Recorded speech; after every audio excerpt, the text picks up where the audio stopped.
Hello and welcome to the TGH College Hardwood Podcast. I'm Joe. With here is Greg. With me here is Greg. I can't even speak today. This college basketball's got me going crazy, getting no sleep. We're here on Monday night, recapping the first weekend of the tournament. Greg, we've had a lot of chalk going on right now, but I still think it's been a fun tournament in some different ways. Yeah, plenty of chalk, but not the chalk that I predicted. I put a lot of chalk in my bracket, and I got. It looks like kind of like two regions. I'm kind of spot on with, and two regions. So I mean, it's more. What were you expecting? I think we had our last perfect bracket before the first round was done, and Mm-hmm. and the funny thing is there was a lot like there wasn't a ton of absolutely there wasn't a 15 over two. None of the 16s really even spooked to one. I mean, there was the most interesting games are the ones that you probably think they would be. Your 8-9s, your 7-10s, your 6-11s, and we got a few sprinkled in of the massive upsets, but maybe not as many as from last year. So it's kind of the opposite of what we saw in the regular season, Joe, which is exactly, I guess, what you'd expect. Just when you think you have the sport figured out, it goes nuts by not going nuts. Right. It's one of those things where if some of those mid majors who were maybe the fourth seed in their tournament wins their conference tournament, that's still a weaker team, even if they had a better weekend, and then they got to go play maybe a 5 seed or a 4 seed, and it's like that those upsets just don't happen as much. So there were some upsets, but it might incentivize some conferences to change in different ways. Like we're not gonna talk about expanding the tournament again because it's still a dumb idea in both of our minds, but. You could set up a conference tournament where it really incentivized getting a top 2 seed like the WCC does, which is really weird and people hate it. But if you want to really incentivize it and have some of these teams take the tournament, maybe you do something like that. So that is some food for thought for the future. Now, Greg, we're kind of at an awkward spot because we got to recap a lot of games and then pick some. So what we're gonna do is go through the bracket and go through the Sweet 16 matchups and kind of talk about how each team got there and then make our pick for each Sweet 16 matchup rather than recapping all of it and then going through our picks. That just seems like it's long and tumultuous, and we'll go for it now. So let's get started with the East bracket. Our first game we will talk about is UConn versus San Diego State. Now UConn gets to the Sweet 16 after obviously beating Stetson. FAU Northwestern, it kind of looked like FAU was going to flip that switch like they always do at the end of games, maybe get one favorable call and then get the win.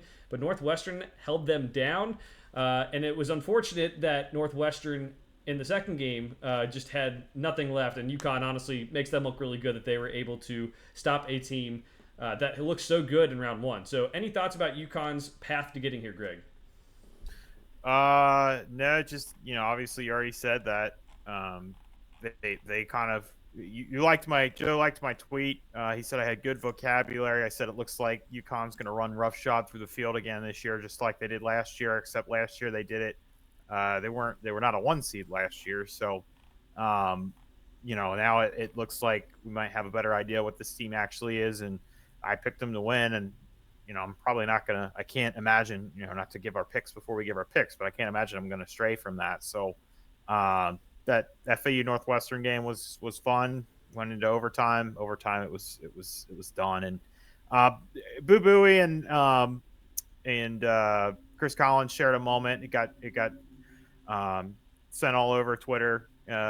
Just those are the things that March is about. Because one team wins this tournament, and the degree of success varies for each fan base, for each team. I mean, we're talking about a program that before Chris Collins hadn't even been to the tournament. Now they've got some recent success. So going up against UConn, I mean, like, it's unfortunate that it was just never close, but I mean, that's just how good this team is right now. So at least Northwestern walks out with another tournament win in program history.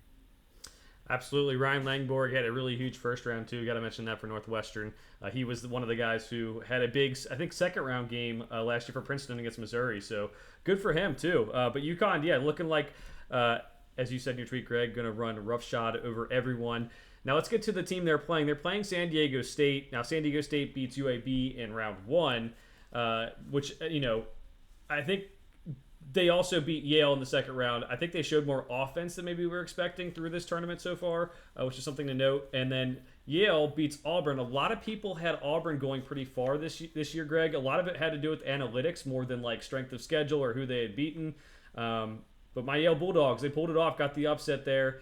Thank God they did, because that was really fun for me to watch. Yeah, I have this matchup in my bracket predicted correctly, so I'll do an East victory lap.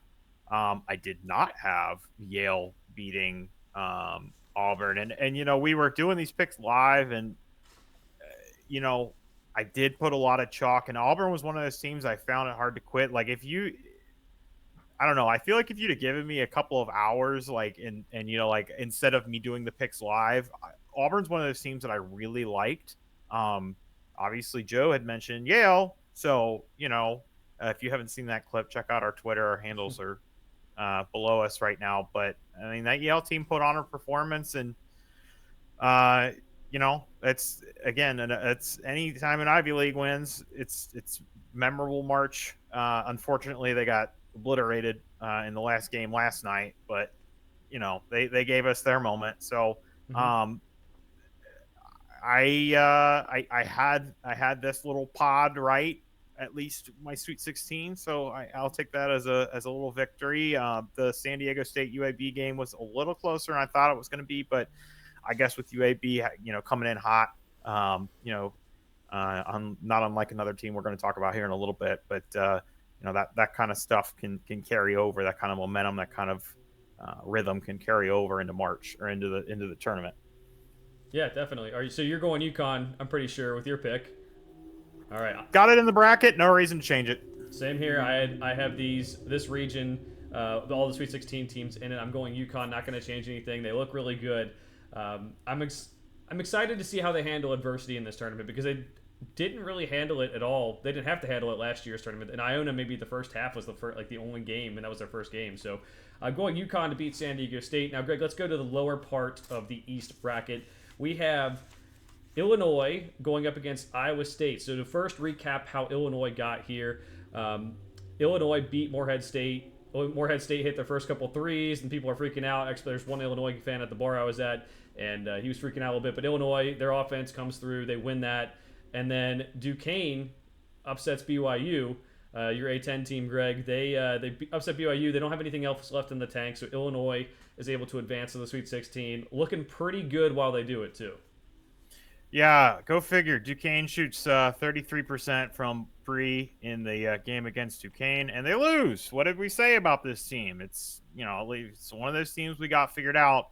The Illinois Morehead State game felt like that stereotypical like high seed low seed matchup where it's like close for 20 25 minutes, and then the juggernaut just comes out. Terrence Shannon, Marcus Damask. I don't have the box score, but I know they each had a pretty decent game, and then the Joe and I on Saturday we're out at a bar watching some games, and the Illinois Duquesne game was on. I mean, it was never really in question. I mean, we had a buddy that had Duquesne plus 11. Poor soul. By halftime he was like, I don't think that's going to be enough.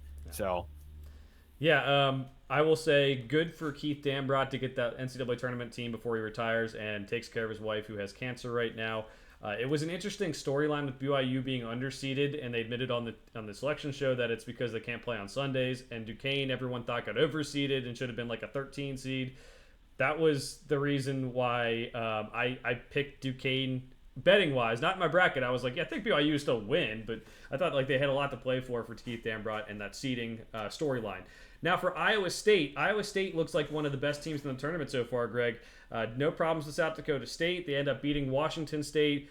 It was close at different points, but they're able to pull away here. Washington State, good for them to get that win. We're going to talk more about Kyle Smith and where he's going maybe later in the show if we had some time. But Iowa State, pretty dominant in their first two games.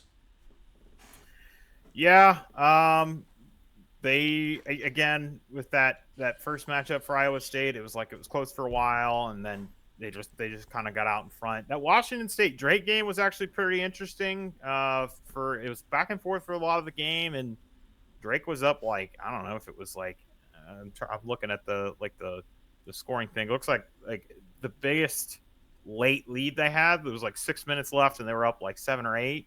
Yeah. So and then Washington State kind of stormed back. That's another one that we kind of talked about. There's a little bit of an interesting story there, and just with some of those players, and we may or may not get to today talking about Kyle Smith and where he's going. But yeah, I mean, Iowa State looks like they're working on all cylinders. The offense is still, only 67 against Washington State. Sure, they put up 82 on South Dakota State. I had originally picked Illinois in my bracket. This is another matchup, a Sweet 16 matchup that I have correct. I see no reason to flip flop at this point. I'm going to stick with Illinois. What I've seen kind of matches, what I was expecting to see from this region for the most part. So. A few misses here or there. Joe and I kind of talked offline about everybody freaks out about there's 32 picks the first 2 days. And everybody freaks out. Those things are only as most brackets is graduated scoring. What really makes your bracket is your Sweet 16 picks, your Elite 8 picks, your Final Four picks, and championship. Those are what usually get you the most points. If you're in a bracket, which I have been before, a very long time ago, I was in one where every game was worth 1 point. Then yeah, those first round games matter, but. Here, that I was feeling good about this region. There was a few things that upset, but this one I was like, all right, I feel like I got everything together, and I maybe got a shot. Joe and I were for a while 1 and 2 in our bracket pool with our friends. We'll talk about our logistics of where we might end up a little bit later, but it's not good for me. So yeah, in my pick here, I'm gonna stick with Illinois, which gives me a UConn-Illinois matchup. I don't know what you actually had in your bracket. I don't have it memorized, sorry. And I don't know if you're keeping what you had, changing what you had, or if you didn't, if this matchup is different from what you had in your bracket. Yeah, the only game I got wrong in this region was BYU over Duquesne. Not too impressive considering it's a lot of chalk, but still good that I did that. The Yale call obviously helped with that. But yeah, I have Illinois beating Iowa State as well. I'm sticking with that. I mentioned that they were playing a lot better down the stretch of the season, especially after Terrence Shannon got kind of reacclimated and everything. Their defense probably isn't good enough to win a national championship, but I don't think there's anything holding them back from winning this game against Iowa State, where those scoring droughts can really hurt them. Iowa State, resume-wise, should be a 2 seed, but it's still one of those teams where, talent-wise, I'm not sure if they have the talent to really keep up with some of these top-end seeds. So I'm sticking with it, too. I had UConn and Illinois in my Elite 8. Now, Greg, since we're not going to record before the next round of games, you going UConn Final Four still? Still going UConn Final Four, but, a UConn-Illinois game would be a treat. It's something I'd really look forward to, from all angles, the guard play, the inside play. Seeing Terrence Shannon drive and try to absorb Donovan Clingan. I've said at points this year it feels like Terrence Shannon, he's a 3-level scorer. He's got a deep game, he's got a mid-range game, and he finishes near the basket. Sometimes it feels like he absorbs contact like a sponge. I feel like there would be a lot of offense in that game. I've already said Illinois defense is lacking at times, but I think that would be a close game, which of course means we're getting San Diego State, Iowa State, and it's going to be a 45-44 game in our Elite 8. So.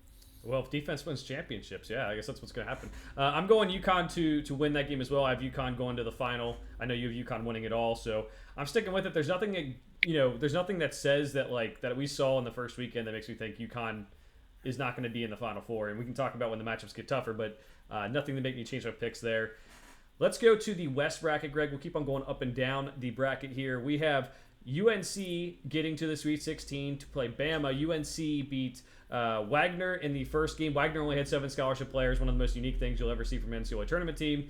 So UNC gets a blowout win there. And then Michigan State wins the first game of the tournament against Mississippi State. Mississippi State really didn't get the game going. Josh Hubbard kind of struggled.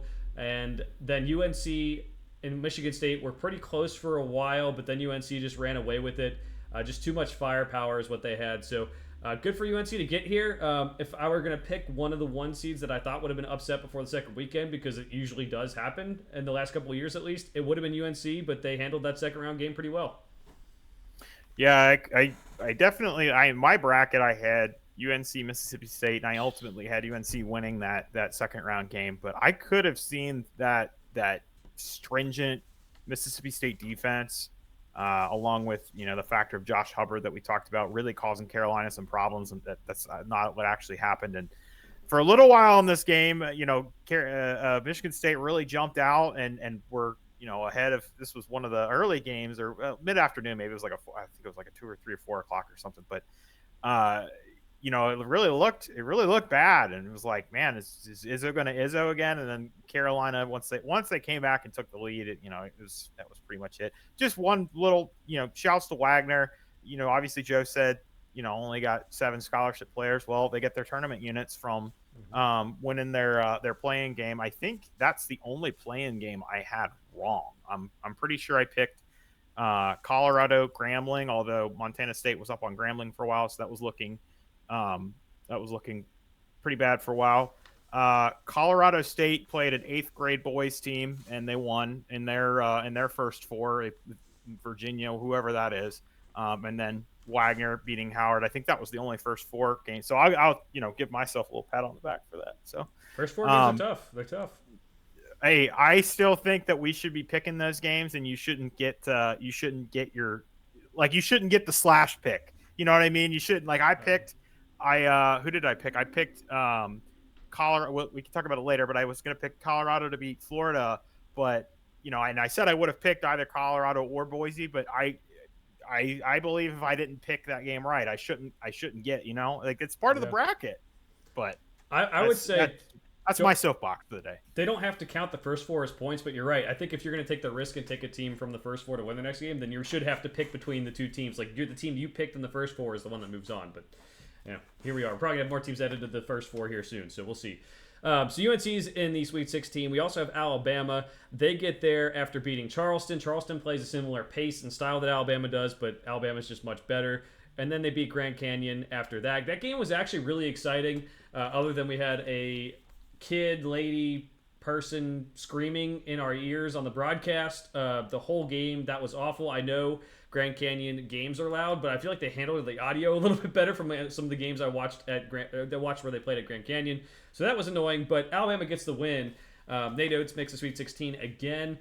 This is usually where he kind of bows out of tournaments. We'll see how he does. Grand Canyon gets to the second round, and they were the better team than St. Mary's. Like, they thoroughly outplayed them. I know that disappoints Greg after he picked St. Mary's early in the season or preseason, as one of the teams he liked. But I think this little region or this little pod of the bracket was always going to be Alabama's. Yeah, there was when I was watching that Grand Canyon St. Mary's first round game, it was just like every time St. Mary's would put a bucket or 2 in, Grand Canyon had it. It was one of those those games where you're watching and you're like, this team, they're not going to get over the hump. Like, they're not going to get it within. You kind of know once a team gets it within 3, 4, 5, you're like, at some point they're going to take the lead. Like, it's going to happen. But like, there was just that feeling, that aura. It's like Grand Canyon's in control of this game, So obviously they go on and they lose the next game. It was a close game for a while, and Bama pulled it out within the last couple minutes, and it was an anticlimactic ending. But another, like you said, another Sweet 16 for Nate Oates that. I know at times we've seen the Carolina defense perform. They're going to have to show up for this game.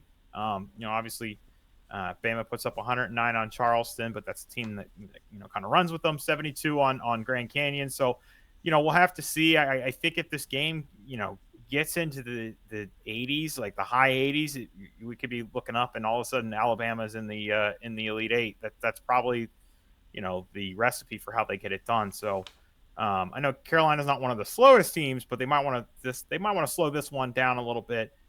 Really use their inside presence and get Baycott the ball and keep this game in the I would say somewhere in the high 60s, low 70s. That's probably what's going to be the recipe for them to move on. And I'm going to stick with Carolina. That's who I have in my bracket. I had them playing St. Mary's. I didn't want to pick all chalk, so. Picking a 5/4 I thought was really wild. Just got totally crazy and picked a massive upset like that. But even though they're playing Bama, I will stick with Carolina. Although we're at that point where we're going to start losing. If we're going to start losing 1 seeds, it's going to happen real fast. There's an area where we could look up and there's only one of them that make the Elite Eight. So, But you can see, I'm going Carolina too. No reason to change this pick. It's been a hit and miss relationship with Alabama this year with the way they've played in some of the games and the pace they play and the shooting they have. It's kind of like BYU in a sense of like, if they have an off night shooting, are they going to get bounced? Whereas like UNC, if RJ Davis has an off night, guess what? They just go into Armando Bacot. Like it's a little bit different. So I'm going to stick with UNC in this one too. I did have this matchup in particular, so I'm going to stick with that. And Greg, let's get to the bottom of the bracket because we have some interesting news here. We at one point as a podcast we weren't going to talk about Clemson anymore, and Brad Brownell proved us wrong. They, to be honest, probably overseeded. They were not the greatest team regular season, but we talked about preseason. One thing we should give ourselves credit, we talked about the talent they had and that they could make the tournament. Never in my mind would you say that to me that Brad Brownell has more wins than John Calipari in the NCAA tournament the last 5 years, but here we are. They beat New Mexico, which is really killing Greg after he put the Clemson ban on the podcast. They beat his New Mexico Lobos in the first round. Baylor beats Colgate, nothing of note there. And then Clemson goes on to beat Baylor. That defense, I think, really came into play because they got down early and they came back a little bit in the second half in that game against Clemson, Greg, but they could just never get over the hump. And I think a lot of that was that defense, especially because Clemson does have some good threats on that offense. Yeah, I think this is probably a good time to maybe do a little jumping off point and talk about if you wanted to have some general thoughts, just because it seems like the SEC underperformed a little bit. I know there's not any SEC in this pod, but the ACC performed pretty well. The Pac-12, I don't think it's lost anybody yet. This is obviously, we're talking in today's terms of where this is now, we're not talking about any of the realignment, how things are. Cause I know I've saw some stats, people, putting up records, like here's what it would look like, next year or 2 years from now or whatever. But,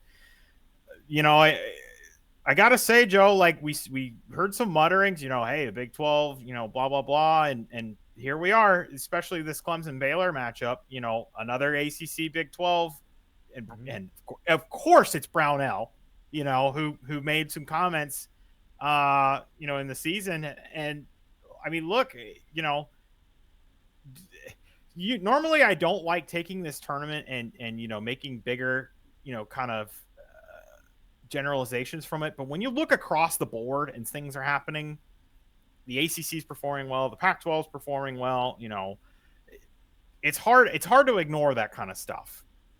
So, all the comments was about, how the Big 12, they padded their net ratings, their schedules by playing, horrible out of conference schedules. Well, it doesn't look like that worked. I mean, like there's still, they still got some threats left. I'm not saying that, but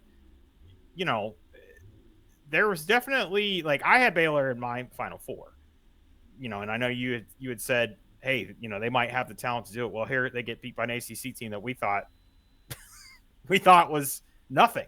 And now it's the revenge tour wasn't New Mexico. It was Brad Brownell. So I don't know. I mean, I know that was not a lot of coherence, but I mean, like, general thoughts. I mean, like, are you drawing anything from this? It's just, again, it's we thought we might see some Big 12 domination, and it definitely wasn't Big 12 domination. The Big 12 didn't, get shut out, but two points of contention. The Pac-12, you said the Pac-12 has all the teams left. They in fact have one. That's right. I'm thinking of after first round stuff. Right. I still have those stats in my. Two, I did not have Baylor as a team who could win it all. I don't think that was in my article. I think I wrote. The defense was too bad. Just like I said with Kentucky too, which we'll get to. I would be fair. Baylor was mini Kentucky, so I compared the two together. Not saying they couldn't make a Final Four, but winning it all and all that stuff. I like to think of it as the results don't confirm what you saw during the season. The results are a totally different thing for a tournament that is crazy, even in this age. Kind of like I mentioned when VCU made the first four all those years ago, they shouldn't have been in the tournament. Them going to the Final Four doesn't mean they should have. You can't go back and change things. So for me, I think it's good to note that like teams like Clemson and NC State and the ACC are doing well, and maybe next year that'll help their league with the committee's eyes a little bit, because I think we saw this year more than any, Greg, that past performances played a role in the seeding when we have FAU as an 8, Michigan State as a 9. That just seemed weird. But that to me is like the Big East is all we have all these wins. Well, you have top 2 and 3 seeds. Like, what do you expect? Like, you're supposed to win those games. Not that it's not hard, and not that they should get credit, but like, yeah, should more Big East teams gotten in? Yes. Do we need the tournament to tell us that? Probably no. We need the committee to change. So I'm not like a results. The tournament results really make me change, but it does stink that like. So, you mentioned the teams get these units for winning games. The conferences get them too. So yeah, like the Big East is like they better win with the teams they have in because they have so few teams in. So I don't know. I'm with you. I think the net has to change. Hopefully, this opens some eyes to that factor of it. But all the people saying like, "Oh, well, guess what? The ACC should have had 5 teams." Nope. We watched the ACC. We watched Virginia play. We don't need another team from the ACC. It's cool that NC State's making a run. It's cool that Clemson's making a run. But yeah, I don't know. I don't think that really confirms it. But I will say, Greg, there's 2 teams in this bottom tier of the bracket that I said I would not pick no matter what, and Clemson is one of them, and they're in the Sweet 16. So goes to show you, we don't know everything, but the Clemson's there. We had them playing Arizona in the Sweet 16 in the West in the bottom part. Dayton was the other team I said I would not pick to win the game. Just they weren't playing that well, and the offense is sometimes. It reminds me of the 2010 Magic. I know this might be obscure for some people, but it's just they have Dwight Howard in the middle, and then everyone else is just a shooter, and they see if that works. You pass it in, you pass it out, you see who's open.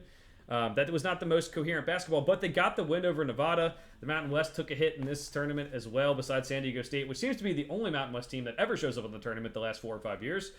We have Arizona beating Long Beach State. Long Beach State did keep them close for a half, and then Arizona did away with Dayton, close at different points, but at the end, Arizona just kind of ran away with it. Yeah, just 2 quick points on Dayton. First, that Dayton game, which I actually had an event I had to be at, so I couldn't see the end. So it was like a 15-point game when it may have even been like 17 when I turned it off, and I thought, okay, well, it's over.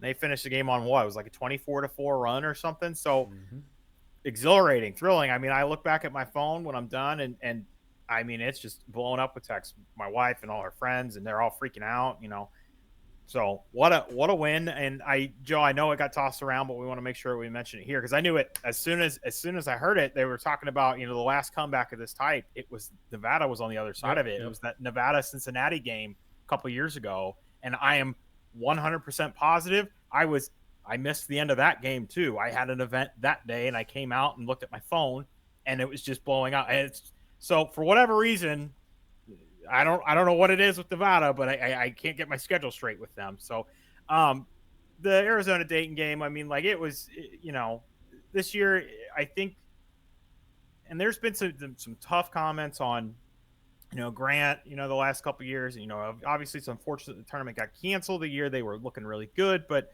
they start the year off with an injury to Malachi Smith, their point guard, one of their 2 team leaders along with Deron Holmes. And I just wrote them off. I said, okay, well, they're done. And Javon Bennett, transfer from Merrimack, comes in. And I mean, I don't know if elevates him is the right word, but definitely carried the load to where I was like, holy cow, like there's something to this team. Now, I still think a little bit of the laurels of the narrative got them to a 7 seed. They maybe weren't that good, but, they performed admirably. And most of the sentiment of, my wife and her friends was, hey, they were better. There was no junk in this game. It wasn't a horrible call that Arizona was just a better team. You walk out with an NCAA tournament win and you look towards next year and all the conversation is already on who's coming back, who's leaving. Is Deron staying? Is Deron leaving? It's looking like he's a couple of the mock drafts. I haven't looked at yours in particular, Joe, but it looked like they got him late second round. So I would absolutely assume he's testing the waters. There's no reason for him not to, but we don't need to spend a ton of time on that since that's, mostly local talk. But, I mean, Arizona team, obviously, that was another one where the Long Beach State game was close for a while and gets into the second half, and it's just like, all right, game over. They leaned forward in their gaming chair, and, it was over. So that leaves us with, Arizona Clemson. I had Baylor here I had Arizona, but I had Baylor beating them. So I think I just can't pick Brad Brownell, although it is Tommy Lloyd, who, although has a short history, doesn't have a great tournament history. I'll still go Arizona, which keeps me really chalky, but it's been a mostly chalky tournament. So that gives me Carolina, Arizona as an Elite Eight matchup. Yeah, I had Carolina, Arizona in the Elite Eight in my bracket. I'm going to stick with that. I'm very happy with how Arizona has played. You know, Caleb Love did have an inefficient game against Dayton, which is just how you want to draw it up for Greg to lose after his comments in our preseason show about Caleb Love. So that's just how it's going to work. Would have liked to see Long Beach State pull off the upset, to be honest. I mean, fired coach, dead man walking, would have gotten a win. That would have been amazing. But Arizona is a good team, and I think if they play to their potential, they could go to Final Four. But this is the show everyone wants to see. I mean, and that probably means you're right. We're not going to get it because everyone wants to see Caleb Love versus his former team. I can't wait. He's going to shoot the ball so many times. So we have UNC, Arizona, both in our Elite Eights with our picks. I had that in my bracket too, so I'm probably going to lean where I picked. But Greg, where are you going to go? I feel like I had more confidence in Carolina coming into this tournament, so that Caleb Love factor, like he shows up for these games, man. Like think of the Duke game when he was on Carolina. I mean, that was one of his best performances. He shows up for these games. And Joe and I joked while the Dayton game was going on, like he had by rough stretch, maybe like a 3 to 4 minute rough stretch, and that it was bookended by some nice finishes and field goals. So it wasn't like he wasn't losing them the game or anything. He missed like 2 or 3 shots and then put a couple in, but he's had a great year. He's had a obviously first team all Pac-12 type of year. I am trying to buy myself some time because I am like leaning Carolina, and I like there's like this little voice. It's like my conscience is telling me there's gotta pick one, man. This is gonna be you know what? Again, this is what I want. It's not gonna matter because it's Brad Brownell is gonna beat Arizona and Oates is going to beat Carolina, and we're going to get Bama Clemson. It's going to look like a football matchup in the Elite Eight, but I'll just stick with Carolina. We'll just ride Carolina for the sake of picking our hypothetical matchups. But that would be another Carolina Arizona game for obvious story implications, but just for the basketball would be a really fun game to see. So I'm looking forward to whatever we get out of that region. Sticking with my bracket, sticking with UNC. I like the inside-out presence they have with Baycott and Davis. And while Arizona has talented players inside and out too, I just don't think they match that level of play. Now, I am looking forward to this game because, like I said, I think Caleb Love's going to shoot the ball a million times. I think it'll be a lot of fun. And I think people forget, like, this guy, they would not have made the Final Four 2 years ago if he was not on the team. Like, he was huge in that run for them. And he is the perfect type of player for March where – one, he can get hot at a moment's notice. He can get cold too, but he can get hot at a moment's notice. And two, he can create his own shot. He's not afraid to shoot it. And you look at some of these upsets that have happened, like we're going to talk about Kentucky later. If they had Caleb Love, maybe they still lose, but they're going to go down and shoot, and it wasn't going to be because of some matchup zone that seemingly a fourth grade team could beat. So I'm going Carolina. I would love Zona to maybe win that game for bracket reasons and for just I think Arizona would be fun, more fun that way, and for Caleb Love to get his revenge because so much shit was talked about, and not just Greg. I'm not gonna put Greg on the blast here. It was college basketball media. It was big media personalities. So I kind of hope Arizona wins, but I'm picking UNC. All right, Greg. Let's go to the South region now. We have Houston and Duke in the first Sweet 16 matchup. We'll start with Houston and talk about how they got there. They beat Longwood in their first game. Now Texas A&M beat Nebraska. Tominaga, we wanted to see him from Nebraska have a really big March and maybe win a game or two, but just wasn't in the cards for him. Pretty emotional press conference where he says he's just kind of misplaying for the team and everything. Texas A&M gets the second round, and oh boy, you think the game's over? It is not over. I'm not sure we watched a basketball game, Greg. Texas A&M shot 45 free throws in this game. Houston has a lead late. They let Texas A&M come back into it. Then in overtime, Houston wins it. It is crazy. Wade Taylor had a very bad game shooting the ball, which I guess figures, I don't know. But it is, like, I don't know how to describe it to people other than, like, it was not basketball. We had a walk-on for Houston come in and hit some free throws. He hit one free throw.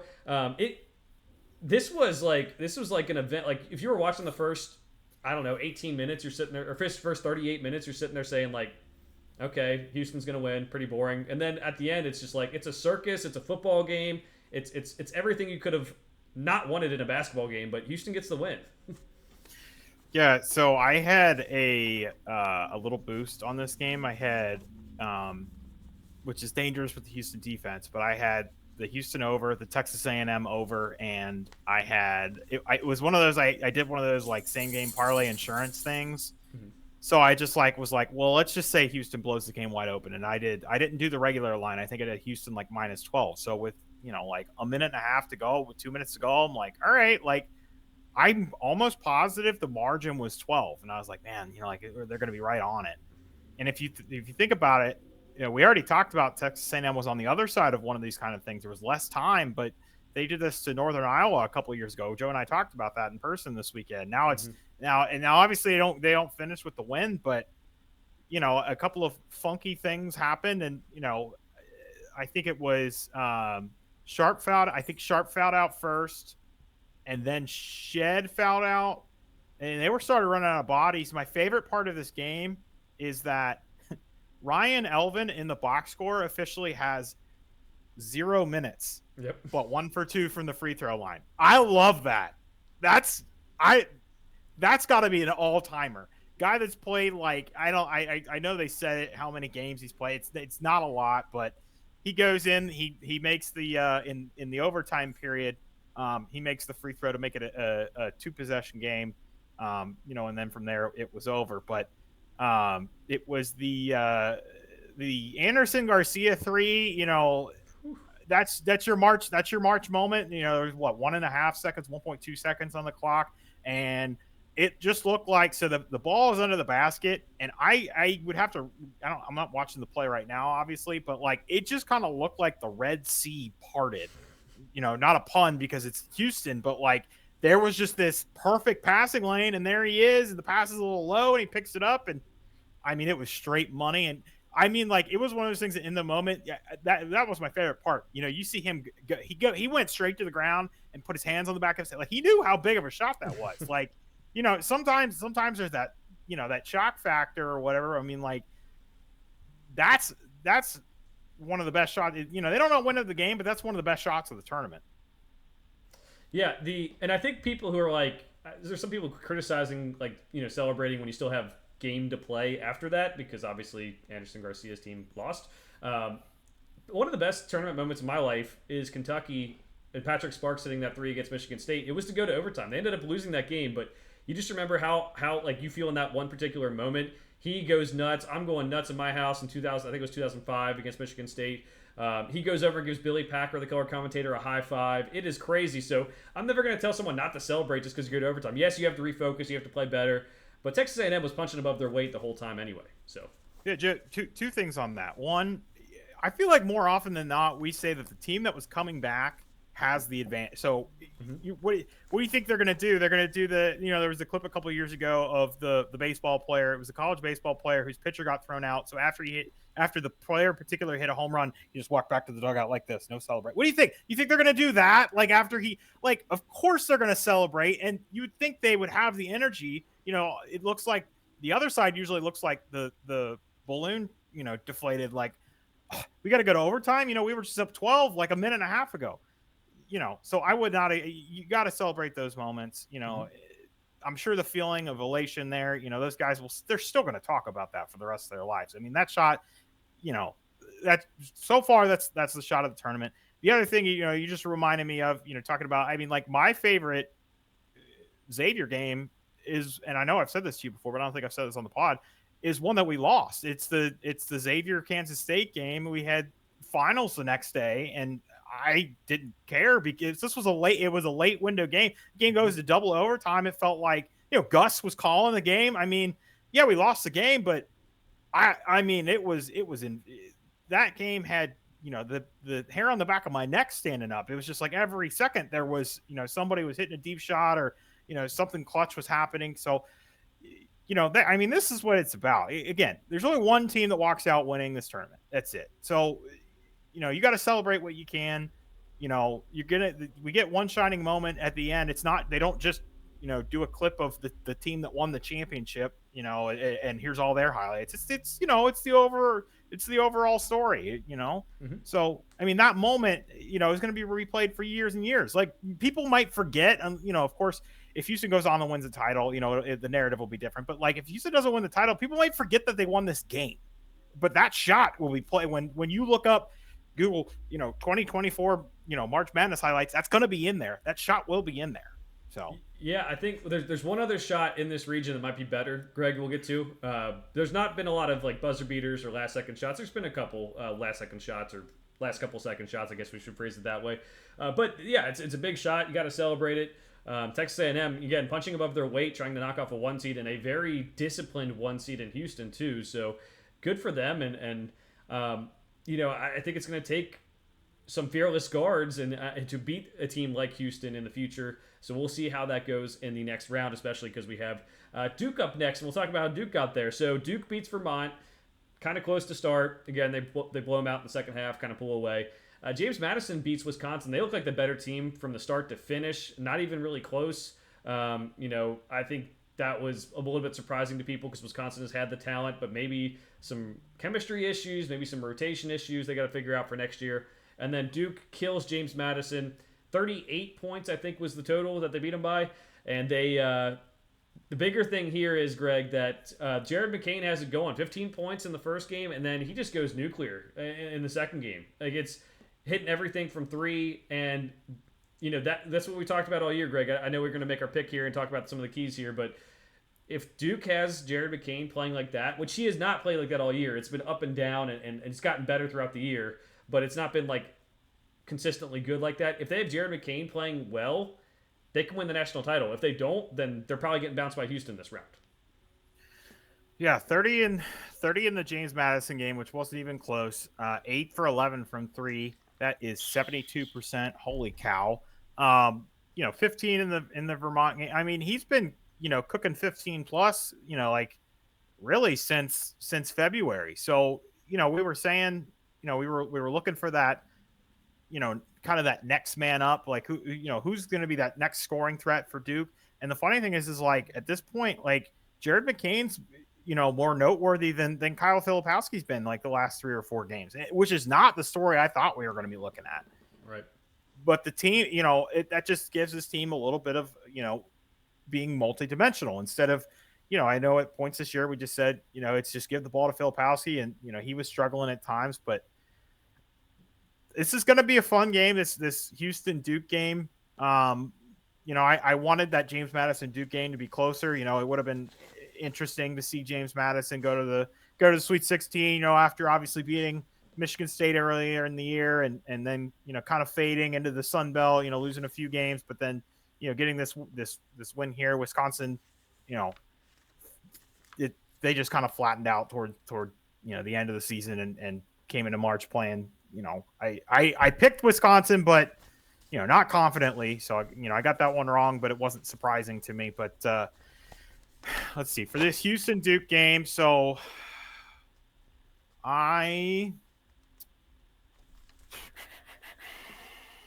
had in my bracket, I had Houston Duke, and I'm gonna stick with Houston. I had Houston Duke, Houston winning. I'm sticking with that result. I don't feel any reason to change that result. So for this pod, I will stick with Houston going to the Elite Eight. But it's gonna be a fun game. I'm going to go with Houston. I expect them to put Jamal Shed on Jared McCain and help shut him down. Houston has the physicality defensively and the bodies I think to mess with Filipowski, which has gotten to him in the past. So I'm going to go Houston to win. I think, Duke's, we talk about Houston's like depth, especially they had to have a walk-on, shoot a free throw, obviously. But Duke's guard depth with Caleb Foster out too, if they can shut down McCain, yes, you have Proctor, yes, you have Roach, but I just don't know where you're going to get your points from if you shut down McCain, because the interior defense will be pretty good. That's what Houston does. And Shed is a good, very good, probably the best perimeter defender in the country. So I'm going Houston to win. I would not be shocked to see them go cold offensively and Duke maybe go on a run if Jared McCain shoots lights out. But I'm sticking with Houston, sticking with my bracket. I had Houston Duke in this one. I'm taking Houston.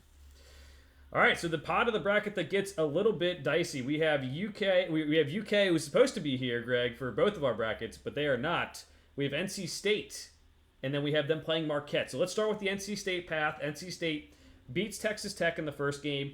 That's their sixth win in I think 11 and 10 days at that point. And then we have Oakland beating Kentucky. We can talk a little bit about this. Obviously, we talked about Kentucky a lot this year. The defense wasn't good. They did guarded Jack Golke very terribly. He did make really impressive shots, even when hands were in his face, but they could have done a lot more to deny him the ball, to stick with him. And they could not find a way to score on that matchup zone, which, again, it's not the greatest zone in the world. Horizon League teams score on this zone, so the Kentucky should have figured that out. So a pretty bad performance. NC State then beats Oakland. They had a much more better defensive game plan where there was a guy on Jack Golke's hip all game, and NC State ends up beating Oakland to get to the Sweet 16. This little pot of the bracket has set off a wild kind of turn of events here. We have Kevin Keys getting all these incentives in his contract for NC State. He's going to be there a little bit longer now that he made the Sweet 16.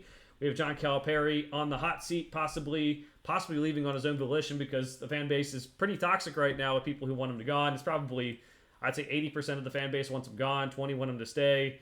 But the results have been pretty bad for Kentucky, so it's definitely the one pot of the bracket where people did not get right in the bracket challenges for sure. Yeah, this was like the first part where it was like because of how the days worked out. This was like I'm in trouble. Kentucky's one of my Final Four teams. They lose, I'm in trouble, and it ended up on last night, Sunday night, Baylor loses, and I pretty much you lose two Final Four teams.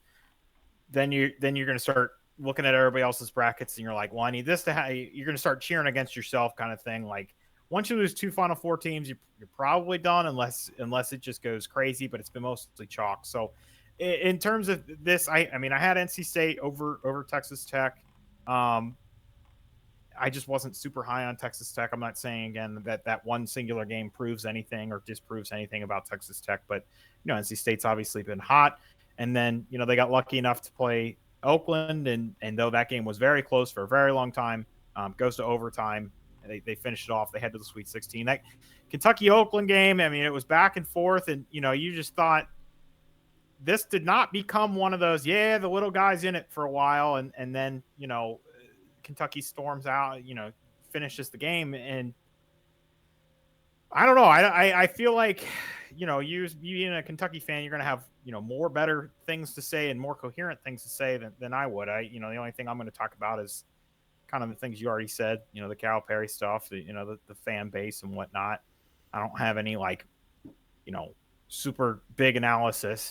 Obviously, this was our biggest upset of the tournament.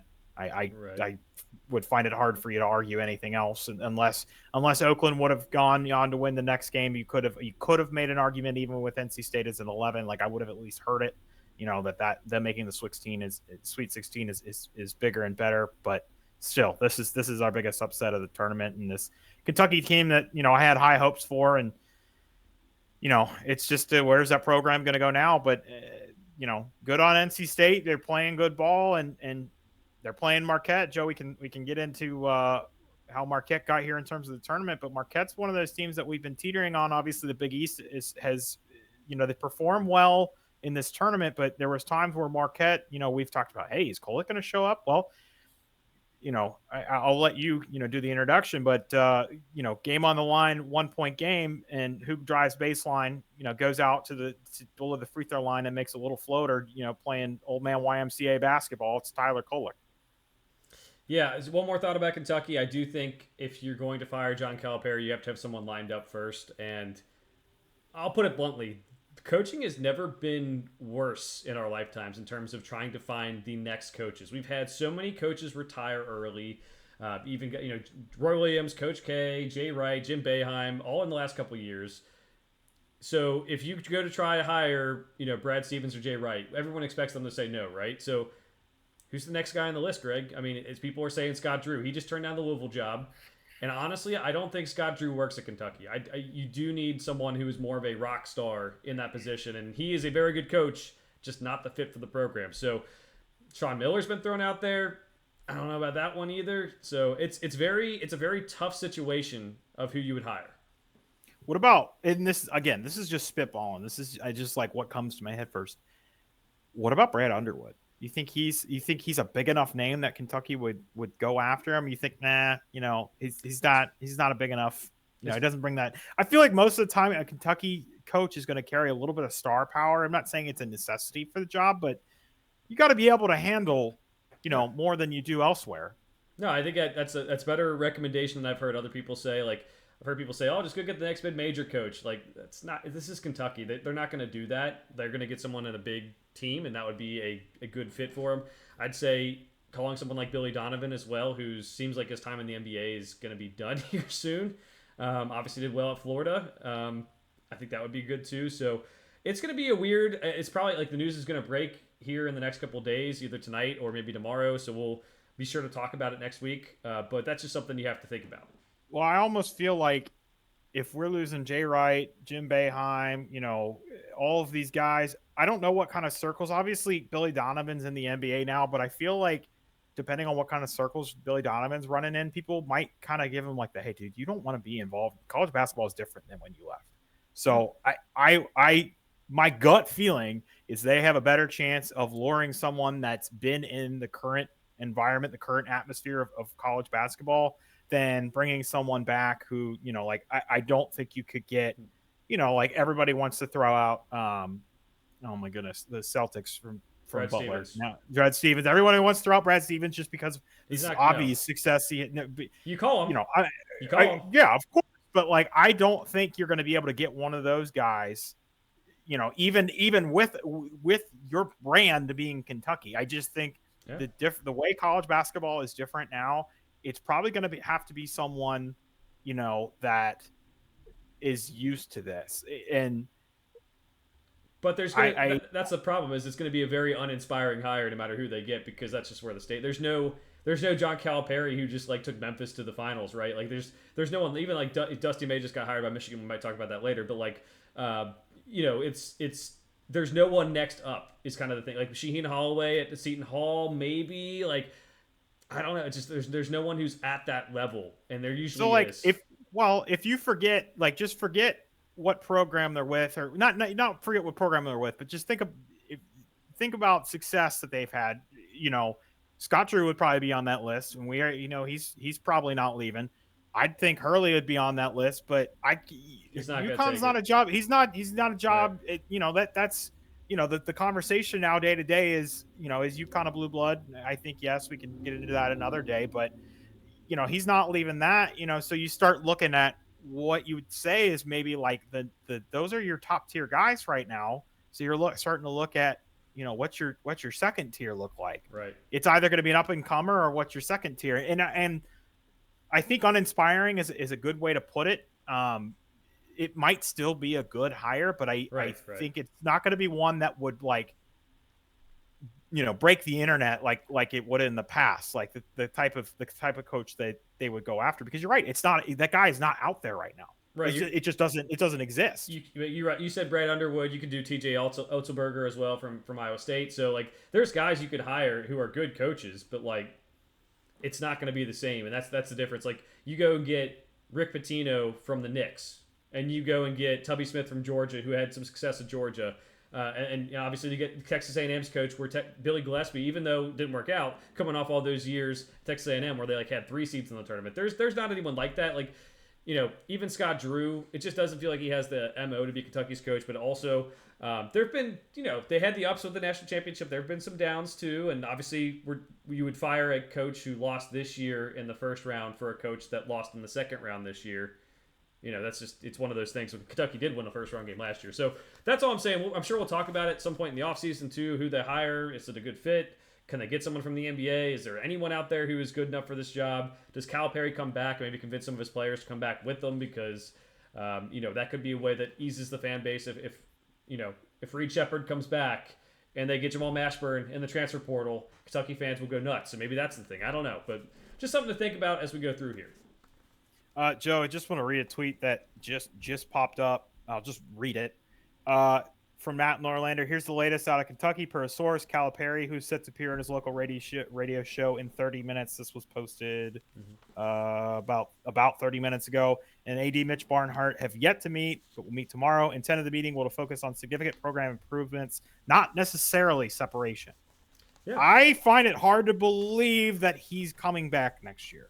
But I don't know. We've thrown the figure out there, but the money it's $33 million. I mean, that's even for Kentucky, that's a lot of money. But it's not like they couldn't get it tomorrow if they said, "Darn it, this is what we're doing." They could do it. There's offset in the contract too. If he signs another job, that the money he gets from the other job comes out of that buyout. So it's not going to be $33 million at the end of the day. If he coaches next year, if he doesn't coach, then it will. But no, I'm with you. And this, to be honest, John Calipari deserves a lot of criticism. He had a lot of fun with this team, but they didn't do what they were supposed to do, win. But the program has also come down a little bit. Mitch Barnhart and him have a toxic relationship from everything you read about it.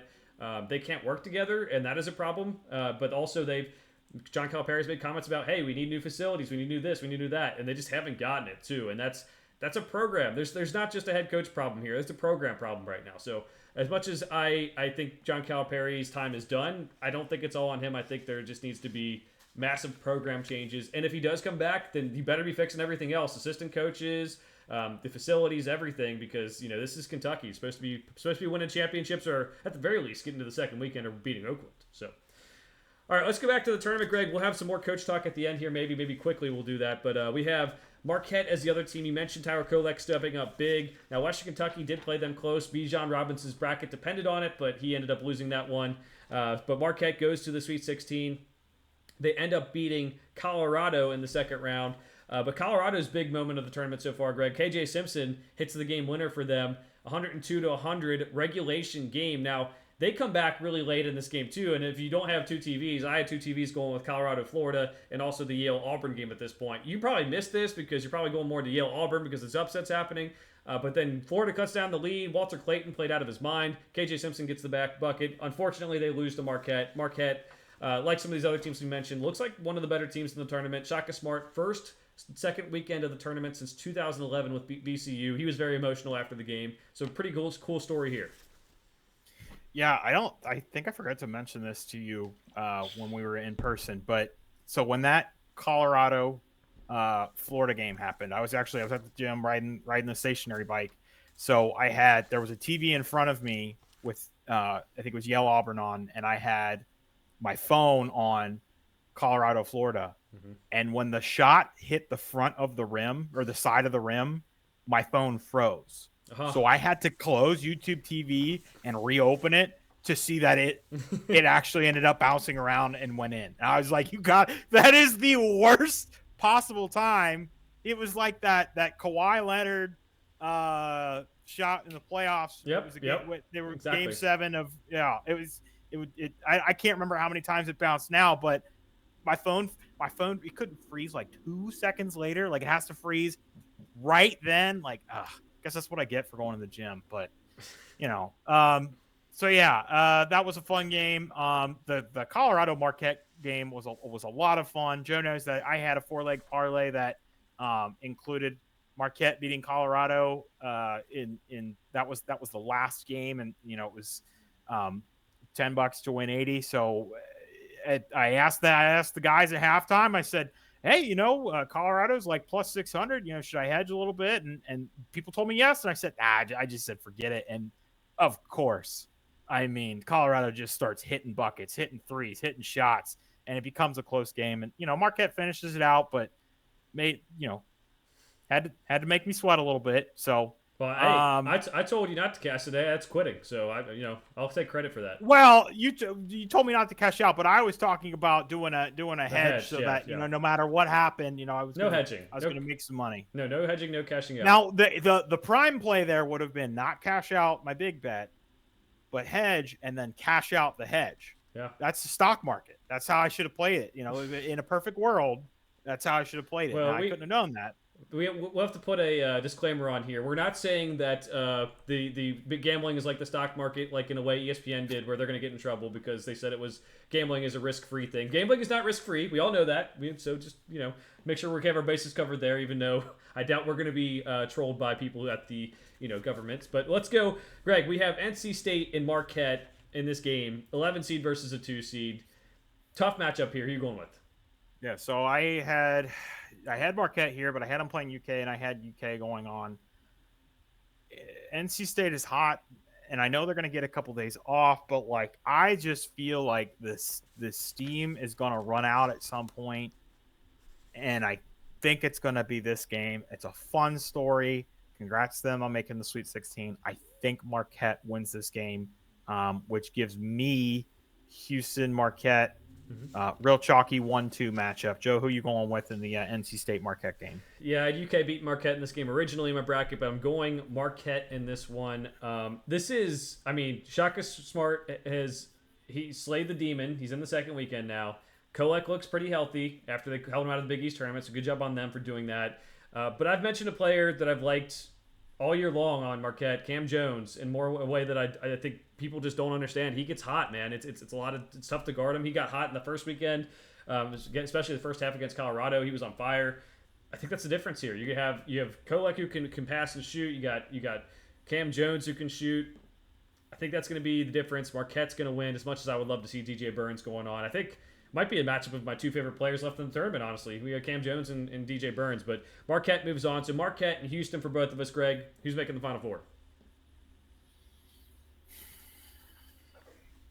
I just absolutely cannot pick a third 1 seed into our current Final Four. I have to pick Marquette. Like, there's something's going to happen. I can't, even if I think Houston's going to win this game, something's going to happen. It is not, we're not going to look up and have 4 1 seeds. I mean, we might, but there's that part of me that just, I can't do it because I have a feeling when we go down to the bottom, I'm going to pick Purdue. So I got to go, since my actual Final Four team is out. I'll go with the big upset. The 2 seed Marquette makes the Final Four. Wow, that would be a lot of stories there. You would have UConn, Marquette, and UNC in your Final Four, right? In this new Final Four. I'm sticking with Houston. It's in my bracket, so I feel like it'd be kind of weird not to go with it. I like the way they play. I like Jamal Shed. I mentioned that all year, too. I'm going to make an all Joe DeTulio team because Jamal Shed, Cam Jones, DJ Burns would have been on it all year, along with probably 2 Kentucky guys, honestly. But, I think he's really good. He's important to run that team, and I think if you're going to have a guard stop Tyler Kolek in the way he can impact a game, it's going to be Jamal Shed. So Houston wins that and goes to the Final Four. Greg, let's get to the Midwest bracket here. We had Purdue winning pretty easily in 2 games. They win by 39 over Utah State. Utah State beats TCU, but to be fair, this is probably the most boring little pot of the tournament so far. A lot of credit to Purdue for winning these games, but it is a brand of basketball that is not as fun as maybe like Alabama plays. Yeah, so Purdue, kind of looking like we're used to a 1 seed being, 8-9 years ago. They just kind of run through their first couple of games. Utah State really didn't even have, that I know it was close for a little while, but they kind of pulled away at the end. Purdue looks like they're playing good basketball. So I mean that they demolished Utah State, and Utah State, Danny Sprinkles, he's leaving. So props to him for doing the 1 year pit stop before moving on to a bigger and better job. But Purdue's looking good right now. And again, I said I already got before this. I already had 2 1 seeds in my Final Four, so that's why I went with Marquette. I think I'm going to end up picking Purdue into my Final Four here. So you got any thoughts on this, or you want to move down to the next portion? We might. Go ahead. I mean, let's just keep on moving down. I mean, I think it's the best way to do it. If we're going to start making Final Four picks, let's just go with it. So Gonzaga beats McNeese, and McNeese, a lot of the memes about their schedule, it kind of rang true there. So Gonzaga beats Will Wade. Samford had a real chance against Kansas, Greg. A block at the end was called a foul, and that was on a Nick Timberlake breakaway. And Samford likely, if that block comes to fruition and they get the ball, they have a chance to take the lead late. They might win that game. They play this really fun style of bucky ball is what they call it, and Kansas's lack of depth I think got to them, and it was a fun couple minutes, but it might institute some change. I know you mentioned some thoughts on some changes with actually having coach challenges and whatever variety that might be. We can I guess talk about that more in the offseason, but at least having a coaching challenge might be nice in this scenario because Samford probably should have had a chance to win there. And then Gonzaga, Kansas is close for the first half. Gonzaga pulls away in the second half. Kansas's lack of scoring hurts them. Their lack of depth hurts them. Just with McCullough out, they never had those guys step up in a way that was more consistent, other than maybe Johnny Furphy, other than DeJuan Harris, KJ Adams, and Hunter Dickinson. So there was just not much else there. Yeah, Gonzaga kind of runs over both of these teams. Now that Gonzaga Kansas game was close for a while, and then get into the second half, and it was pretty much over. So the one thing, when I look at this Purdue Gonzaga game, you start looking back, and you're like, all right, so they blew out McNeese. That's like, all right, well, there's caveats to them, and their schedule and stuff. And I know people were picking Gonzaga to lose that game, but that didn't happen. And yeah, okay, they beat Kansas, but Kansas is coming off 48 hours of a game that felt like it took 8 years to play with all the reviews, Samford and Kansas, and we already knew they were lack of depth. So it's one of those things where if you just look at the scores and you're like, yeah, Gonzaga's playing some good ball. This Purdue Gonzaga game's gonna be a show, and it might. But I wouldn't be surprised if you look up and it's 2 minutes ago and it's 72-57 Purdue.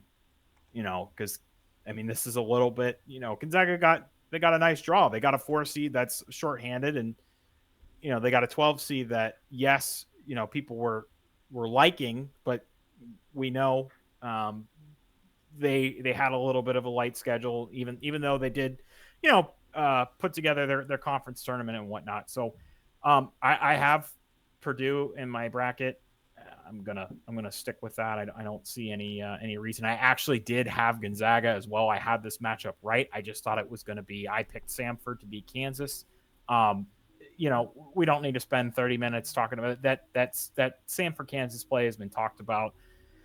We don't need to get into logistics. The only overarching general thought I'll have is you can't tell me that human error is part of the game and that call there's nothing we can do about that. But some of these games we're going to the monitor after every inbound out of bound. So those two things don't mesh together. You can either there's got to be some middle ground somewhere. You can't just say human error is okay here, but not. No, that doesn't work. So something's got to change. At least it's got to be discussed. Because there's no way a call like that can stand with nothing we can do about it. But we review 18,000 out of bounds plays. It just that already slows the game down. So we can save logistics of what we actually think should happen for an off-season pod. Yeah, I think it's very fair that something needs to change with that. I don't know what that would be or what we can talk about, and they'll come up with something for sure, because that was definitely an impact to the game. So you go with Purdue to the Elite Eight. I had this matchup in my bracket. I'm going Gonzaga. I'm sticking with Gonzaga. These two teams played earlier in the season. I believe the Maui Invitational. Purdue won by 10.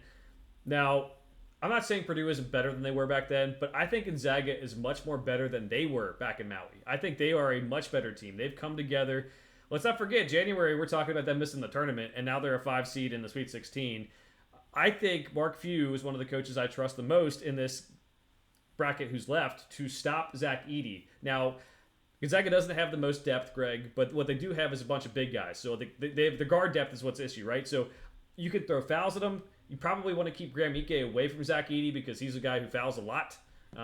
But I do think you can switch guys on him. You can find ways to win in ways that I don't think was really possible early in the season, because they were a very thin team, but also one that didn't have much of experience together, with a new point guard, with Dusty Stromer starting in the lineup, and now he's out coming off the bench. So I'm sticking Gonzaga. I'm going with it. I think if you pressure Purdue's guards, that has always been the key to beating them. We saw that with Fairleigh Dickinson last year. I think he'll find a way to pressure the guards. So I'm going to go with Gonzaga. So you think the play is probably more, instead of throwing 2 at Edey in the post, it's probably going to be just a dig down situation where they bring someone to dig, but then they retreat, ball side. They retreat to keep pressure. If, let's say whoever's guarding Braden Smith, ball comes in, ball side, they're going to dig down just to try and pester Edey a little bit. We're not going to see, because we definitely see, not just with Edey, but with some teams, we see them that that ball goes in the post, somebody from the weak side comes over and they immediately get doubled. Now, obviously, your defense then, there's a whole rotation that has to happen and whatnot. But, to me, you already hit it. I mean, it's you're going to have to do something on Edey. Um, you can't just give him, I say open looks, but if he gets to turn over his shoulder, he's going to make more of those than he's going to miss. So you're going to have to do something to pester him, and that's going to mean, Braden Smith or Foster Lawyer or, oh my goodness, now I'm forgetting the transfer from Southern Illinois, Jones. What's his Lance Jones. It's going to be one of, and those guys have the ability. Again, this is one of the things I said is everybody's going to look at this roster and say, it's basically the same team as last year. I'm going to pick them to lose early. They have the ability, but that's still probably your best bet is make them be the ones to beat you. Don't just give Zach Edey, 22 points in the paint, and 10 points from the free throw line. You're going to want to make them shoot, and that you may still lose, but that's probably your best bet to try and beat them. Like I said, if they don't pressure the guards, I'll be pulling my hair out because that is how you beat Purdue. Don't let them get into the half-court offense where they can dominate. You go full court, pressure them, and figure it out that way. I think you said it right. I think if there's anybody, we trust Mark Few. So I know it's been really chalky around, but if we look up and there's a surprise Final Four team, I could see it being Gonzaga. I could absolutely see it being that, which would be, to me, a huge surprise considering this tournament and considering the season that they've had. Right. I mean, quality players, just not as a lot of depth, but I think they've figured out a way to make it work. And, let's see what happens with this game. It'll be one of the more fun Sweet 16 matchups, I think, even though people might say, like, oh, it could be a blowout. Like, they could get EK in trouble and foul trouble or the guards in foul trouble, and that totally changes. They're right. That definitely could happen, and it could, be that way. But it also, flip side, again, Gonzaga got much better than the last time these two teams played, where Purdue won by 10. So let's go to the bottom part of the bracket, Greg. We have Oregon beating South Carolina in their first matchup. Never count out Dana Altman, very good coach. And then we have Creighton beating Akron to set up a second-round matchup where that was an amazing game. Cousinard and Dante were the only ones scoring for Oregon. This one goes into double overtime. Creighton finally starts hitting some shots. A lot of people were able to cover their spread bets because they went to double overtime. Looked ugly at times, but Creighton got the win. That is important for me specifically, Greg, because I have them winning the whole thing. Yeah, I was, and Joe is not a cheer for his bracket kind of guy. Like, yes, he obviously wants to do well, but he's more about the madness. So that was the most fun game that that we've seen, and the final score doesn't make it look like that. It finishes 13-point spread, but one of our buddies, John Gall, Joe, he said on Twitter, he's like they went away from unfouling Dante in the second overtime period. Dude was absolutely dominating the paint. And yes, Creighton finally started hitting their shots, but it was like they just kind of went away from, one of the things that had been, obviously this entire game, it was Cousinard and it was N'Faly Dante. Obviously Jackson Shellstag, he got hurt late in the game. That's not helpful. But I mean, Dante had a monster game. It was 28 points, 20 boards. Joe and I were walking out and, mentioned I didn't see, I guess they showed the stat on TV, but it was there's only two other Pac-12 players that have done that, a 20 and 20 type game, and it was Kareem and Bill Walton. So that's you're in that company, you're in pretty good company. So overall, I mean, a successful couple of weeks for Oregon. I would definitely, if you'd given them, hey, you're going to be in overtime in a second round game about like 3 weeks ago, they'd probably say, yeah. We'll take that, please. Yeah. Yes, please.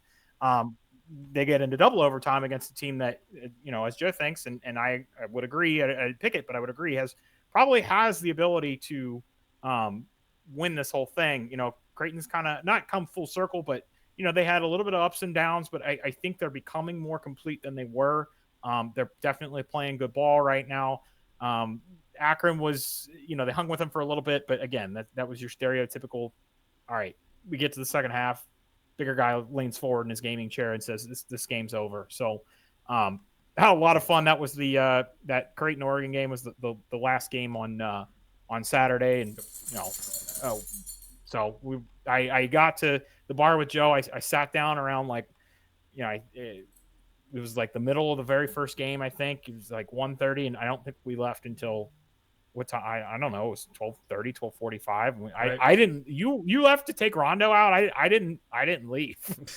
I sat in that booth the whole day. That's how it's designed to be. You're supposed to be sitting in one place the whole day, just watch all the games, and it was a lot of fun. All All right, let's get who they're playing. Creighton's playing Tennessee, a matchup I think is probably the most anticipated Sweet 16 matchup out of all of them.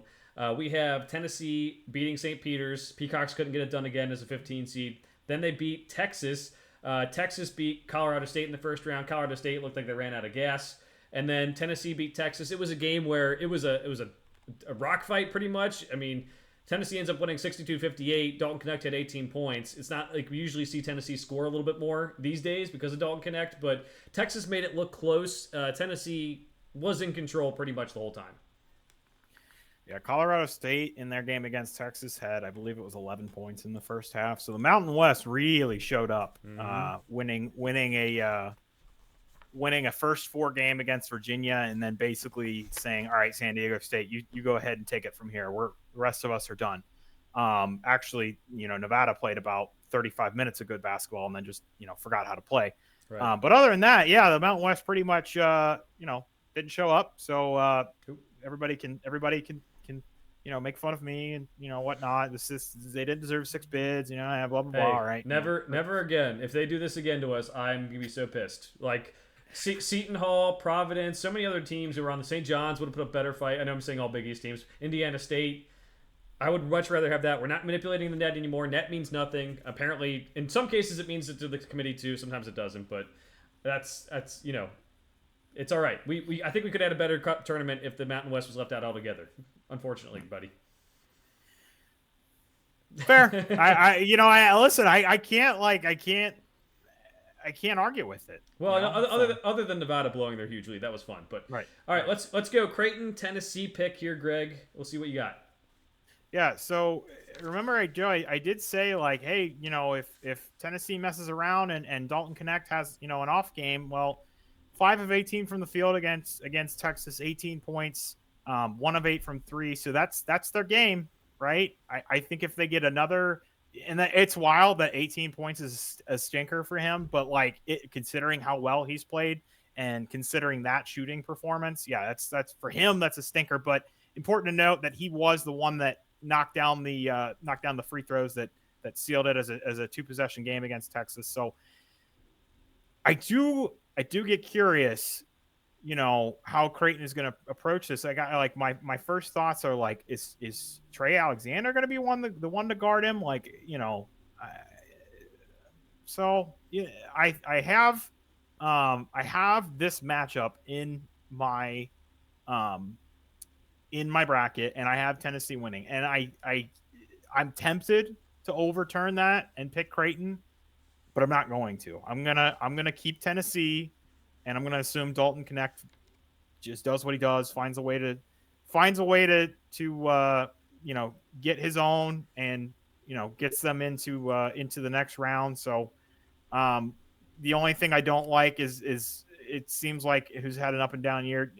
I really like Jordan Gainey, and it just seems like, I liked what I saw from him early in the year, and he's faded a little bit. And that's one of the things is this team lacks a little bit of they don't have, a ton of scoring options, and maybe they don't need a ton of scoring options. They do play really good defense, but it does scare me a little bit. But I'm a man of my word, Joe. I picked this matchup. I got Tennessee Creighton. I got Tennessee moving on. We're going to stick with it. Yeah, I had Creighton over Tennessee in my bracket. I am sticking with Creighton. The rough game, against Oregon, I think they get that out of the way a little bit here, but they have, I mentioned it earlier, they have everything you're going to want to need to win a championship, make a Final Four, whatever. They have the rim protection, Kalkbrenner. They have shooters, obviously Shireman. They have guys who get to the basket. They have, Ashworth is a pretty good shooter too. Their defense is, well, at least was top 25 Ken Pom. I haven't checked since the tournament started, but top 25 Ken Pom.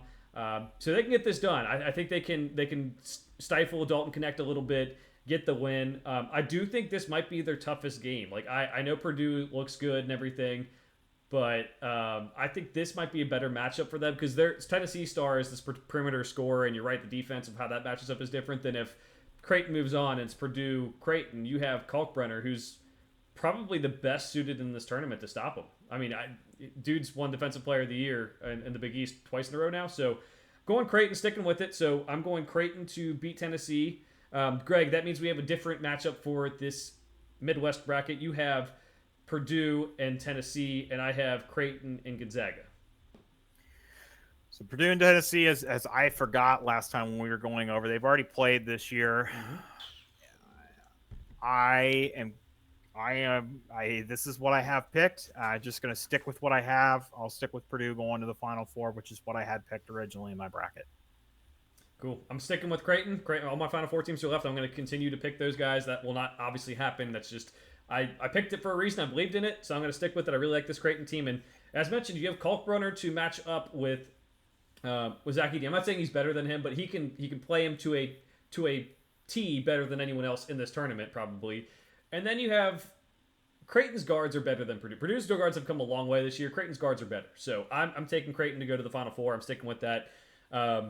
Think it's just going to be that bracket in particular. I think it's going to be the most fun, and maybe that's how it's designed because there's a 1, 2, 3, and a 5. But and the 4 seed wasn't that great. But what's going on? If I had a perfect world, and no hate on Gonzaga, I'd love to see Purdue, Creighton, Tennessee do this like College World Series style, because like I'm just looking at this pod and I'm like, I really want to see Tennessee and Purdue play again, but like, just as you're describing it, like, man, I do want to see Kalkbrenner go up against Edey.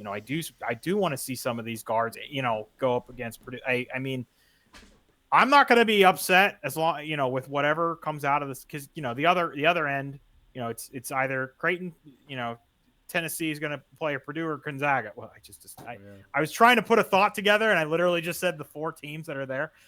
I feel like it's going to be Purdue against Creighton or Tennessee. Now, I'm not going to be mad if Gonzaga wins, but whoever comes out of the bottom, I'm going to enjoy watching that game. I will be surprised if it's Gonzaga, but not, as we already said earlier, not like totally, completely, oh my goodness, that's a world breaker. I think Purdue's going to win the game, but we've already said Gonzaga's got the stuff to do it. But I mean, this bottom game, just for the implications and whatnot of who's going to go on, the game itself is going to be fun, but I am going to be looking at that Elite Eight game as, maybe one of the better games of the tournament, just depending on what matchup we get. Yeah, well, I'm such a dummy. I previewed a game that I didn't even have picked. I had Creighton. I finished my point. I was talking to you about Kalkbrenner versus Edey for Creighton Purdue. I finished that. I actually have Creighton Gonzaga. So this is the Ryan Nemhard revenge game. So we're gonna take Creighton over Gonzaga, Greg. And in that case, Kalkbrenner is a factor because he's much bigger than the Gonzaga big guys and much better than the Gonzaga big guys, in my opinion.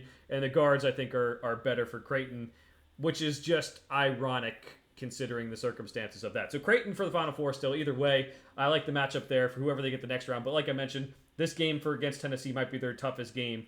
Might be the toughest game of the whole tournament, Greg, but at least because we don't know how far things are going, at least from this little quadrant, I think the Tennessee matchup is just really interesting how those teams match up. So, all right, so we've been talking for an hour and 20 minutes. Greg, I'm going to quickly go over some of the coaching changes and just list them, and then you can say anything that stands out to you. I feel like we can go over this more in the offseason if anything comes, but we have a lot to go over. So we have Chris Holtman at DePaul. I think we mentioned that already. We have Kenny Payne out at Louisville. We have Dusty May in at Michigan for Juwan Howard. We have Jake Diebler getting that job at Ohio State after he was the interim. Mike Boynton is out for Oklahoma State. Rob Lanier is out at SMU. We have Kyle Smith taking the Stanford job today. Vanderbilt just hired JMU's coach today as well. And then Washington fired Mike Hopkins. They just hired someone today too, Greg. You'll have to double check me on that one. And then I remember seeing that. Yeah, and then I'll look that up while you say your best one. But we have West Virginia. Josh Eilert is out, and Darian DeVries is in, and he is taking his son with him. Yeah, the Diebler one was the one that got me because I think the narrative was there's no way he gets this job, and then they didn't even obviously make the tournament or win their conference tournament. They did I think go like 6-2 or 7-2 with him as coach. So that was surprising. I didn't see that one coming with the resources that they have and whatnot, but that's going to be one to watch, especially if not that the basketball rivalry is big, but if they hire Diebler and Dusty May is doing well at Michigan, that's I'm not saying I'm cheering against Diebler or anything, but that's just going to be an interesting narrative. If they didn't get rid of their coach and the big name, but we could also very much see look down a couple of years, and all of a sudden Dusty May's on the ropes at Michigan, and Diebler's just got this Ohio State. We just don't know. Right. He's an unknown. All we have is a small sample size of games. Although he did turn a team around that we thought might be okay at the beginning of the year, and he turned them into something. Had them at least in the conversation for, man, if they win a couple more games, they might enter the bubble conversation. They never got there, but that was the one that got me. I do think the Kyle Smith one is interesting, going to Stanford. Now, obviously, Stanford's changing conferences, so it feels weird right now because it still feels Pac-12 to Pac-12, but it's not. Yeah. It won't be. But it just still, like, the gut feeling on that is like that feels odd. Like, it's not necessarily I know Washington State is not. Stanford's obviously got a much better program over decades than Washington State had, but lately they've been at least as long as Jared Haas has been there, they've kind of been somewhat on the same plane. I couldn't tell you when the last time Stanford went to the tournament was off the top of my head, but that was one that just struck me as odd. But it's just because of I haven't gotten used to obviously a realignment move that hasn't happened yet. But when you look at it in that term, it's like, okay, that makes sense. He still stays in the same part of the country and gets to join a big conference. I just don't know if I'd want to be joining one of those teams as a coach that's going to have to deal with the West Coast to East travel. We see all the stats in the NFL about how that works with teams traveling west, and how they play when they play east. And now you're going to have to do that on I'm sure there's going to be logistics where they're going to figure out, like the Pac-12, they did those, you share a plane with somebody when you go to, Arizona and you play Arizona State the same week. I'm sure there will be logistical things. They're not going to fly to Rutgers on, a Friday night just to fly home and play someone on Sunday at home. Like they're going to figure some of this stuff out because they're going to have to. But that's still one that just, I don't know if I'd want to be in on that, to be one of the first teams kind of dealing with that. Obviously, the first teams dealing with that will be USC and UCLA, because the Stanford move's not for, that'll be another, or is that the same year? Or is that another year beyond that? I can't remember when all this stuff is happening. Wait, what was the question? So when is the actual USC, UCLA going to the Big Ten and Stanford going to? Is that in this? Will that be in the same year? Yes. Okay. So yeah, it's weird.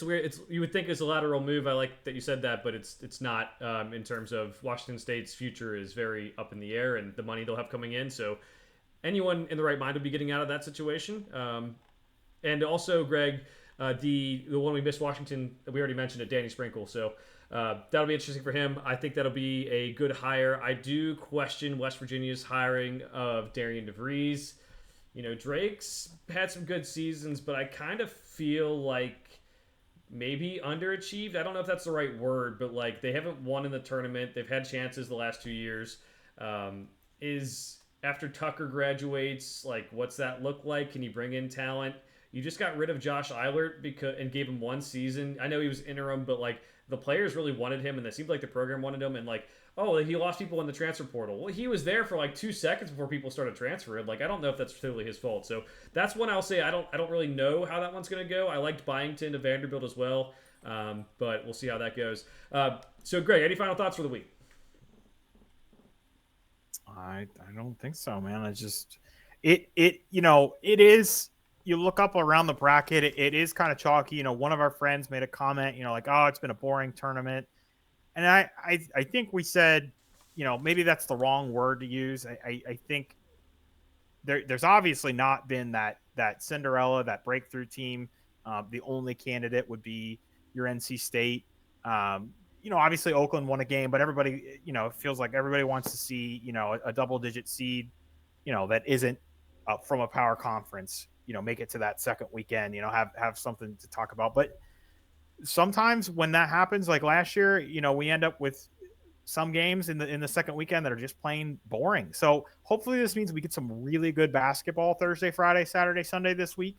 And we get kind of a what we thought we might get, which is those couple teams that were head and shoulders above the rest. making their way to the Final Four, and we really get to see a good April basketball. So that's hopefully the trade off. Hey, we didn't get that. We got some things to cling on to. We got some stories that hey, that's cool. It only lasted 48 hours. They didn't make it to this weekend, but hopefully we're going to get some really good basketball just because he's right. There's not that one national story that everybody's clinging. I mean, even NC State. Like, I don't think like everybody in the country is like dying for NC State to win. Like, that's the only thing that you might be hanging on to as an underdog right now. But I don't think there's this like contingent of people like there was with an FDU or an Oral Roberts or something like that, or St. Peter's. That captured. I felt like every time you open Twitter, it was something St. Peter's for a couple of weeks. That the news cycle lasted longer because they made it to the next weekend. Right. I think people maybe got so attached to the 15s and 16s winning, but like this has had some good moments too. I mean, if you want to say it's a forgettable tournament and everyone forgets about Oakland beating UK, then hey, that's fine with me. But we had Oakland beating Kentucky, we had Yale beating Auburn, we had the Colorado game-winning shot. I get it, what they're saying, but like at the end of the day, we want these upsets in the first round, but those teams do run out of steam. Those, especially the mid-major, like NC State, I wouldn't even consider, but like those mid-majors, they run out of steam. And when they get to this point, then we see some blowouts in the Sweet 16 where it's like these are the only games on. You can't switch anywhere else. There's 4 games a night. So that I think is going to create a thing where we're getting some good matchups. We're getting Illinois, Iowa State. We're getting Creighton, Tennessee. And some years we're sitting there like, oh, I want to see that matchup, and we don't get it. For the most part, we're seeing all the matchups we want to see. I just think we would have wanted to see Kentucky, Houston in the Elite Eight because that'd be a lot of fun. But yeah, I mean, Joe, correct me if I'm wrong. With the 2011 Final Four, that was VCU, Butler, UConn, and was it? Kentucky. Okay, and I feel like then that title game was the one that everybody, because that was UConn Butler, and like so those teams, like, first of all, it wouldn't be special if every year we got a first 4 to Final Four. Every year we got an NEC or a MAC team or a MAC team going to the the Elite Eight. Then it wouldn't be special. But what you end up with those years, and kind of what you maybe ended up with last year and in other years, you get to the end and it's like you look up. It's like I feel like sometimes I'm talking with my wife and we're watching Survivor and all the Goliaths pick them, like they pick each other off, and you're looking up at the three people at the end, and you're like, this is one of these people is going to win. And we don't have. I mean, you look up and down this bracket, it's most with a few exceptions, it's mostly teams that we've talked about at some point this year and said, hey, they're probably on that short list of teams that can win the title. Some more than others.